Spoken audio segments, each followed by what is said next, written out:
3 number অঙ্কটা করা হবে। আগের দিন করেছিলাম 1, 2 আর 2 নাম্বার অঙ্ক। আজকে 3 নাম্বার অঙ্কটা হবে। 3 নাম্বার অঙ্কটা কি বলেছে? একটি ট্রেনের চাকার ব্যাসার্ধের দৈর্ঘ্য 0.35 মিটার। 1 মিনিটে চাকাটি 450 বার ঘুরলে ট্রেনটির গতিবেগ ঘন্টায় কত কিমি হবে? তাহলে কি বলেছে?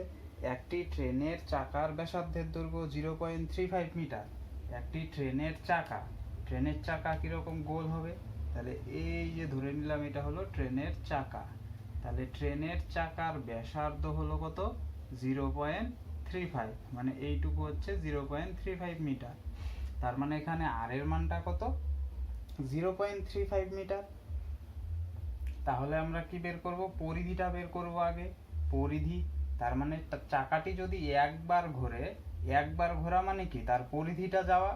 তাহলে একবার ঘোরা মানে পরিধি, তাহলে তার পরিধিটা বের করব। তাহলে এখানে কি লিখতে হবে? ট্রেনের চাকার ব্যাসার্ধ কি দেওয়া রয়েছে আমাদের? ট্রেনের চাকার ব্যাসার্ধ। ট্রেনের চাকার ব্যাসার্ধকে কি দ্বারা লিখি? আর দ্বারা। আর এর মান কত? 0.35 মিটার। এটা যদি হয় তাহলে ট্রেনের চাকার পরিধি কত হবে? ট্রেনের চাকার পরিধির সূত্র আমরা কি জানি? 2πr একক। এবার হচ্ছে পাই এর মান বসাবো। 2 ইন্টু পাই এর মান তো আমরা আগেই জানি 22/7, আর এর মান এখানে কত? 0.35 মিটার। এবার এখানে যদি আমরা 7 দিয়ে 0.35 কে কাটাকাটি করি তাহলে কত পাবো? 0.5। সরি, এখানে যদি আমরা 7 দিয়ে কাটাকাটি করি তাহলে পাবো 0.05। এবার হচ্ছে 0.05, 22 আর 2 গুণ করলে কত পাবো আমরা মোট? 22 দুগুণ 44, আর 5 44 কত হয়? 220। এবার এখানে 2 ঘর আগে দশমিক আছে, তাহলে 2 ঘর আগে দশমিক দিয়ে দিলাম। 2.20 মিটার। তার মানে ট্রেনের চাকার পরিধি কত হলো? 2.20 মিটার। এবার এই চাকার পরিধি কত পাক দিলে যাবে? 1 পাকে এই পরিধিটা যাবে। সুতরাং কি লিখতে হবে? ট্রেনের চাকাটি একবার ঘুরে কত যায়? 2.20 মিটার যায়।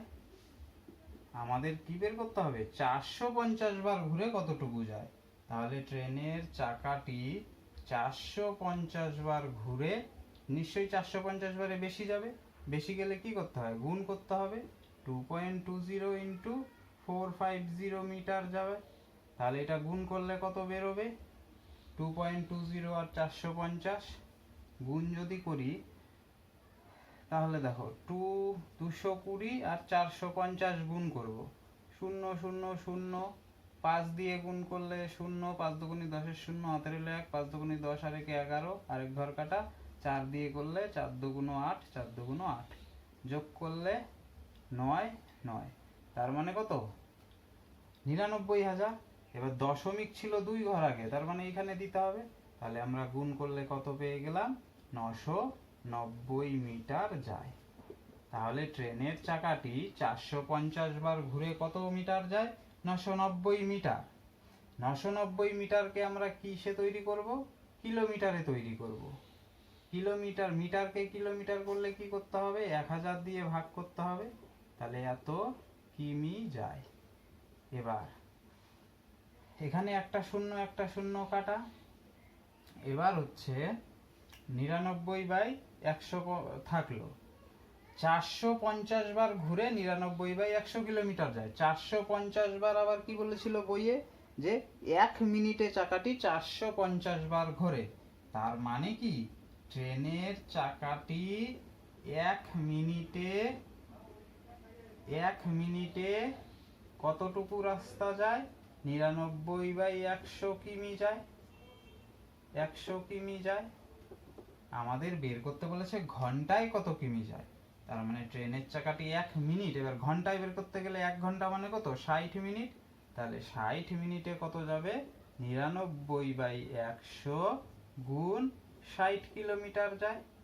এবার যদি আমরা করি একটা শূন্য কাটা, 99 আর 6 যদি গুণ করি তাহলে কত পাবো? 6 নং 54 4 হাতের এলো 5, 6 নং 54 আর 5 এ 59, 594/10।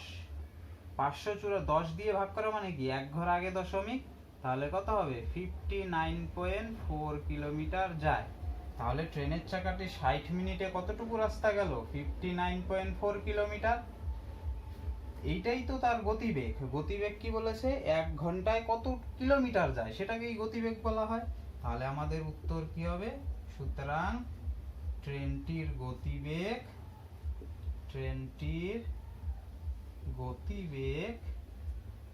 59.4 কিমি পার ঘন্টা। মানে হচ্ছে ট্রেনটি 1 ঘন্টায় 59.4 কিলোমিটার যাবে। এই ছিল 3 নম্বর অঙ্কটা। এবার দেখো 4 নম্বর অঙ্কটা কি বলেছে? আমোদপুর গ্রামের একটি বৃত্তাকার মাঠের ব্যাসার্ধের দৈর্ঘ্য হচ্ছে 280 মিটার। চৈতালি প্রতি ঘন্টায় 5.5 কিলোমিটার বেগে হেঁটে মাঠটি পরিক্রমা করতে চায়। হিসাব করে দেখি মাঠটি একবার প্রদক্ষিণ করতে চৈতালির কত সময় লাগবে। তাহলে একটি মাঠ আছে, মাঠটা কিরকম? মাঠের ব্যাসার্ধ কত দেওয়া আছে? মাঠের এই যে মাঠ, এই মাঠটির ব্যাসার্ধের দৈর্ঘ্য দেওয়া আছে 280 মিটার। তার মানে এখানে আর এর মানটা কত? 280 মিটার আর এর মান। তাহলে এখানে আর সমান সমান কত? 280 মিটার। 280 মিটার মাঠ। এবার আমাদের বলেছে একবার পরিক্রমা করতে। একবার পরিক্রম মানে কি? তার পরিধিটা যেতে হবে, তার মানে তার পরিধিটাই বের করতে হবে আমাদের। তাহলে এখানে কি লিখতে হবে? মাঠের ব্যাসার্ধ,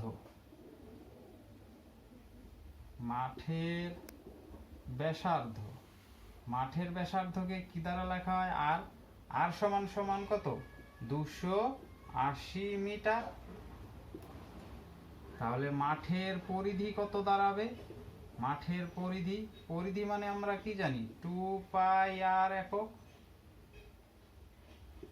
2 পাই এর জায়গায় 22/7, আর এর জায়গায় বসিয়ে দিব 280, তাহলে হয়ে যাবে মিটার।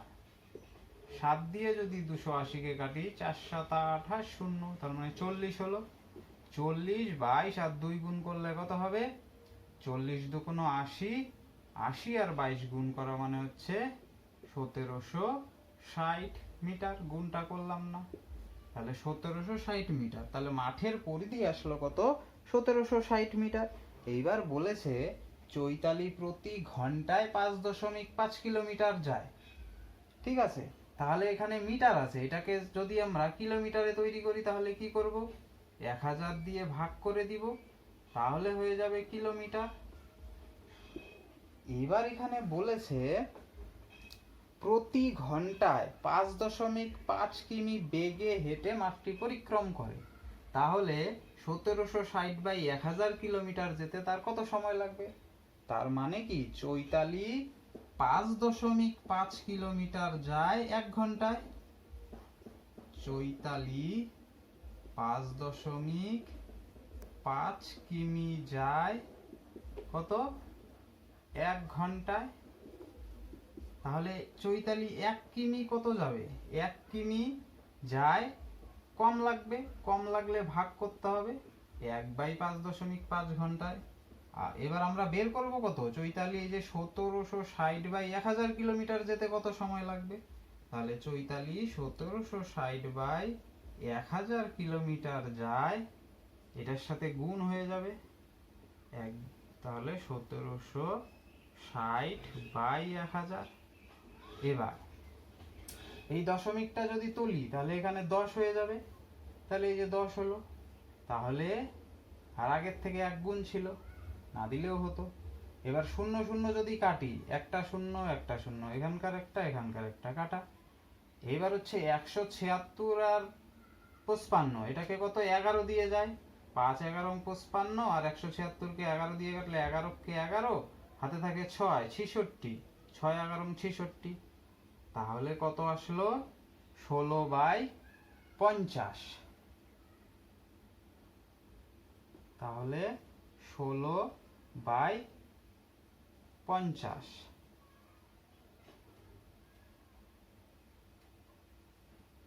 16/50 কি দাঁড়ালো ঘন্টা। এবার এই ঘন্টাটাকে যদি আমরা মিনিট করি 16/50 গুণ 60 মিনিট, 60 মিনিট, তার মানে কি হচ্ছে 0 0 কাটা যাচ্ছে, 6 ষোলং 96/5 হচ্ছে। তাহলে আমরা কত পেলাম সমান সমান 96/5 মিনিট। এবার এটাকে যদি আমরা ভাগ করি তাহলে কত পাবো, 5 দিয়ে যদি 96 কে ভাগ করি, 5 অক্ষে 5, 4 46, 5 নং 45, 1 দশমিকের জন্য 0, 5 দুগুণ 10, তার মানে কি 19.2 মিনিট। তার মানে আমাদের চৈতালির মাঠটি একবার পরিক্রম করতে কত লাগবে 19.2 মিনিট। তাহলে উত্তরটা কি লিখতে হবে, লিখতে হবে যে চৈতালির মাঠটি একবার প্রদক্ষিণ করতে, মাঠটি একবার প্রদক্ষিণ করতে চৈতালির 19.2 মিনিট লাগবে। মানে একবার মাঠটা ঘুরে আসতে তার 19.2 মিনিট সময় লাগবে।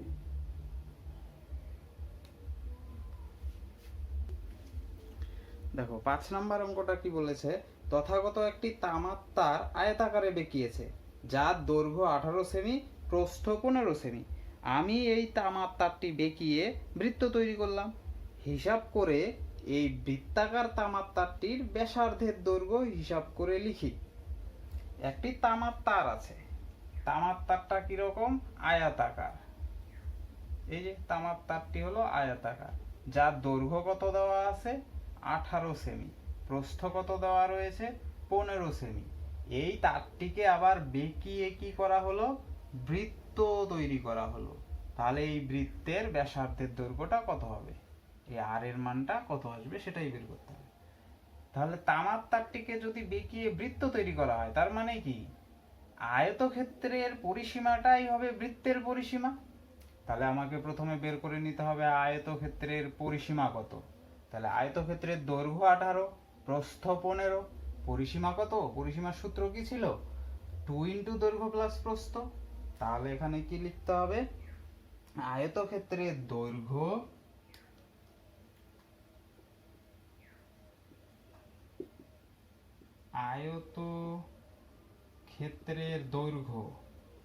আয়তক্ষেত্রের দৈর্ঘ্য কত 18 সেমি, আয়তক্ষেত্রের প্রস্থ কত 15 সেমি, আয়তক্ষেত্রের পরিসীমা কত হয়, পরিসীমার সূত্রটা কি ছিল 2 ইন্টু দৈর্ঘ্য প্লাস প্রস্থ। তার মানে কি 2 ইন্টু দৈর্ঘ্যের জায়গায় 18, প্রস্থর জায়গায় 15 সেমি। 18 আর 15 যোগ করলে কত হয়, 8 5 3 13, 3 হাতের 1, 1 1 2 আর 1 3, 33, 33 দুগুণ 66 সেমি। তাহলে আয়তক্ষেত্রের পরিসীমাটা কত আসলো 66 সেমি। এইটাই হবে এই বৃত্তের পরিসীমা, কারণ ওই আয়তক্ষেত্রের তামার তারটিকে বেঁকিয়ে বৃত্ত তৈরি করা হচ্ছে। তাহলে সুতরাং ধরি বৃত্তটির ব্যাসার্ধ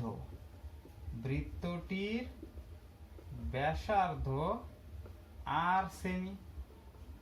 বৃত্তের ব্যাসার্ধ যদি আর হয় তাহলে বৃত্তের পরিধি কত হবে 2 পাই আর সেমি। তাহলে কি বললাম, বৃত্তের পরিধি আর ওই আয়তক্ষেত্রের পরিসীমা সমান হবে। তাহলে প্রশ্নানুসারে কি হবে, প্রশ্নানুসারে এই 2 পাই আর সমান সমান 66 হবে। এখান থেকে আর এর মান বের করব, তাহলেই শেষ। তাহলে এখানে আর এর মান কি করে বের করব, পাই এর জায়গায় কত বসবে 22/7 গুণ আর সমান সমান 66। এবার আর কে এইদিকে রাখবো, বাকিগুলোকে ডান দিকে নিয়ে যাবো। তাহলে আর সমান সমান কি দাঁড়াবে? 66 দুইটা গুণ আছে, ভাগ হয়ে গেল। 7টা এখানে ভাগ আছে, তাহলে গুণ হয়ে যাবে। 22টা এখানে উপরে আছে, গুণ আছে, তার মানে ডান দিকে আসলে নিচে হয়ে যাবে। এবার এখান থেকে কাটাকাটি করে আমরা কি বের করে নিব? আর এর মান বের করে নিব। তাহলে 11 দিয়ে যদি কাটি, 2 11 22, 6 11 66। আর এই 2 দিয়ে যদি কাটি, 2 দিয়ে কত হবে? 3 হবে। তাহলে গুণ করলে কত হচ্ছে? আর সমান সমান 3 7 21 বাই 2। তাহলে ব্যাসার্ধ কত হচ্ছে? 21 বাই 2। কিন্তু আমাদের বের করতে কি বলেছিল? মাঠের ব্যাসার্ধের দৈর্ঘ্য, তামার তারটির ব্যাসার্ধের দৈর্ঘ্য। হ্যাঁ, তাহলে 21/2, 21/2 মানে কত? এটা যদি ভাগ করি আমরা কত পাবো? 10.5 পাবো। সুতরাং উত্তরটা কি লিখতে হবে? তামার তারটির ব্যাসার্ধের দৈর্ঘ্য। উত্তরটা লিখতে হবে বৃত্তাকার তামার তারটির ব্যাসার্ধের দৈর্ঘ্য। ব্যাসার্ধের দৈর্ঘ্য সমান সমান আর এর মান কত পেলাম? 10.5। একক হবে, সেমি হবে। তাহলে 10.5 সেমি।